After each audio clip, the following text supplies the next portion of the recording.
കല്യാണി മോള് പറഞ്ഞതനുസരിച്ച് അമ്മ കാളം വെക്കുകയാണ്.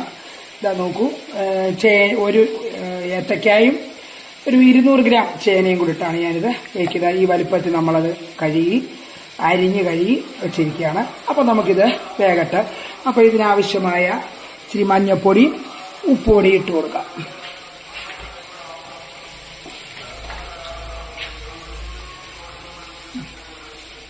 മഞ്ഞൾപ്പൊടി,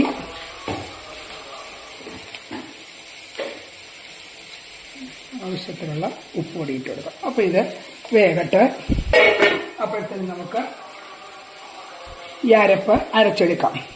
ഒരു ചെറിയൊരു കപ്പ് തേങ്ങയെ, ഒരു ചെറിയ 4 പച്ചമുളക്, ജീരകം, ഒരു 4-5 മണി കുരുമുളക്. ഇത് നന്നായിട്ട് നമ്മൾ പേസ്റ്റ് രൂപത്തിൽ നമ്മൾ അരച്ചെടുക്കട്ടെ. ഇത് വേകുമ്പോഴത്തെ ഇത് വേകട്ടെ. അപ്പം നമ്മുടെ ചേനയും കായും നന്നായിട്ട് വെന്തു. നമുക്കിനി അതിൻ്റെ അരപ്പങ്ങ് ചേർക്കാം.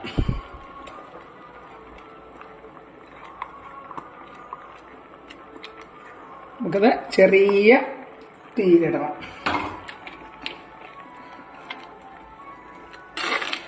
അരപ്പ് കണ്ടല്ലോ, ജീരകവും തേങ്ങയും, ഒരു 2-3 കുരുമുളകും, അതിനോടൊപ്പം ഒരു 3 പച്ചമുളകും. ചെറിയ പച്ചമുളകായതുകൊണ്ട് 3-4 കണ്ടീനെ എടുത്തു.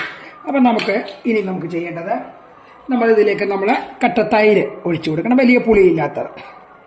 അപ്പം നമ്മളത് തൈര് ഒഴിക്കുന്നത് ഫ്ലെയിം കുറച്ചിട്ട് വേണം.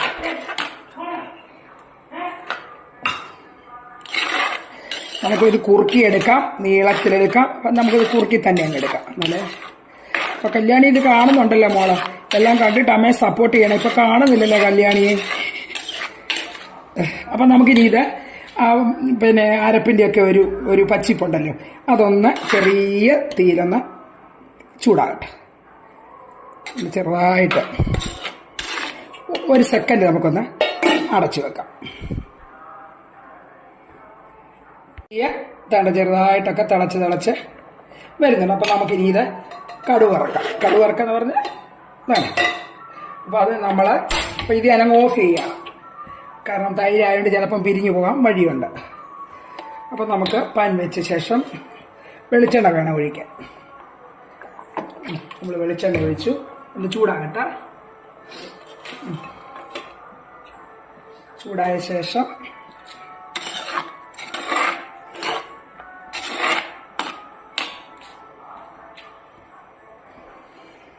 നമുക്ക് കടുകിട്ട് കൊടുക്കാം.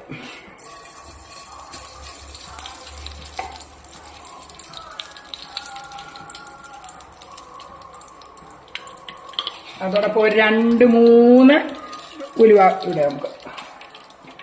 ആദ്യം ഉലുവ വേണ്ട.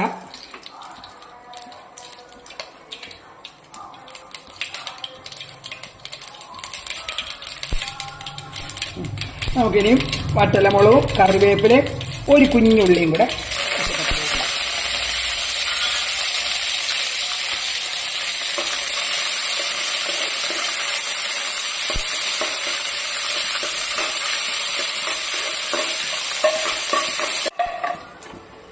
അപ്പം നമുക്കിത് ഇതിലേക്ക് ഒഴിക്കാം.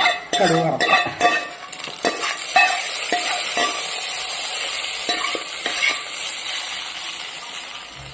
അപ്പം നമ്മുടെ കാളന് അടിപൊളി ആയി. നമുക്കിനി അത് ഒന്ന് മിക്സ് ചെയ്യാം. പിന്നെ ഉപ്പൊക്കെ നമ്മൾ ഇട്ടതാണ്. ഉപ്പൊക്കെ ആവശ്യത്തിനുണ്ട്. അപ്പം എല്ലാവരും കാണുക, എല്ലാവരും കാളൻ വിൽക്കുക. ലക്ഷ്മിയോളെ ബായ്.